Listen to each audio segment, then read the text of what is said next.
ও নদীরে একটি কথা শুধাই শুধু তোমারে, বলো কোথায় তোমার দেশ, তোমার নেই কি চলার শেষ। ও নদীরে একটি কথা শুধাই শুধু তোমারে। আমরা বাপ ছেলেরা বসে আছি আড়িয়াল খাঁ নদের তীরে।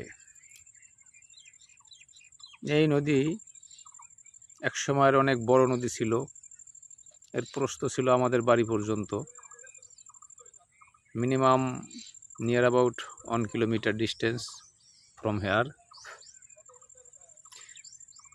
কালের পরিক্রমায় এই নদী চর জাগতে জাগতে আমাদের এলাকায় চর জেগেছে।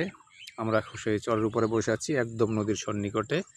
এই যে আমরা দেখাচ্ছি, এই যে নদীর পাড় দেখতে পাচ্ছেন আপনারা। এই যে এটা নদীর পাড়, এখানে শুরু আর ওই মাথায় শেষ। আগে এক সময় নদী দিয়ে লঞ্চ চলতো। সত্যি বাবা? হ্যাঁ, সেই লঞ্চে আমরা যাতায়াত করতাম। আমাদের ছোটবেলার ঐতিহ্য ইতিহাস জড়িয়ে আছে এই লঞ্চ ঘিরে। বাট আনফর্চুনেটলি পদ্মা সেতু হওয়ার পরে সেই লঞ্চ এখন আর চলছে না। এই রুটে গৌরনদী ঢাকা রুটের লঞ্চ বন্ধ আছে। এই নদীতে বর্তমানে লঞ্চ চলে না, তবে বালুর কিছু জাহাজ চলাচল করে এবং অন্যান্য মালামাল পরিবহনকারী কিছু ট্রলার কার্গো চলাচল করে।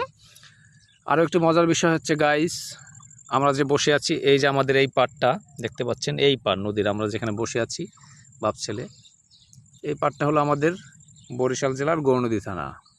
এবং নদীর ওই যে পাড়টা আপনারা দেখতে পাচ্ছেন, ওই যে ওপারের যে পাড়টা, এই পাড়টা হলো আপনার কালকিনি, মাদারীপুর কালকিনি থানার মধ্যে পড়েছে। তাই এই নদী দুটো জেলাকে ডিভাইডেড হয়েছে নদীর দ্বারা। যাই হোক, একটি চমৎকার পরিবেশ। ফাগুনের বিকেলবেলা আমরা বাপ বেটা এখানে বসে আছি। আমরা চরে আসছিলাম দেখতে আমাদের জমি জমা। খুব সুন্দর পরিবেশ আলহামদুলিল্লাহ। আমার শৈশবের অনেক দীর্ঘ সময় কেটেছে এই নদীকে। আমরা অনেক গোসল করতাম, অনেক যাতায়াত ছিল এই চরে এই নদীতে। বাট এখন আমরা দূরে থাকার সুবাদে দেখা হয়নি। যে আমরা একটা দেখতে পাচ্ছি যে ইতিমধ্যে একটা মাছ ধরা ট্রলার আসতেছে আমাদের মাঝে। এই ট্রলারটি বলা ট্রলার চলে না, বাট ছোট নৌকা, ইঞ্জিন চালিত। এই নৌকাটি অনেক দূরে মাছ ধরতে যাবে।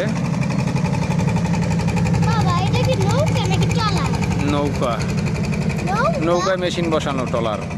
এই নৌকাটি অনেক দূরে বড় নদীতে যাবে মাছ ধরতে। সারা রাত মাছ ধরে সে সকালে বাজারে নিয়ে আসবে। এভাবে তারা জীবিকা নির্বাহ করে বছরের ম্যাক্সিমাম টাইম। জি হ্যাঁ, এই যে ট্রলার গেলে বা বড় আরো লঞ্চ গেলে এই নদীতে এরকম ঢেউ হতো। আমরা সেই ঢেউয়ের তালে তালে গোসল করতাম আমাদের ছোটবেলায়।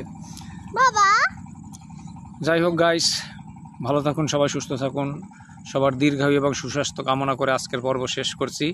আসসালামু আলাইকুম ওয়া রাহমাতুল্লাহ।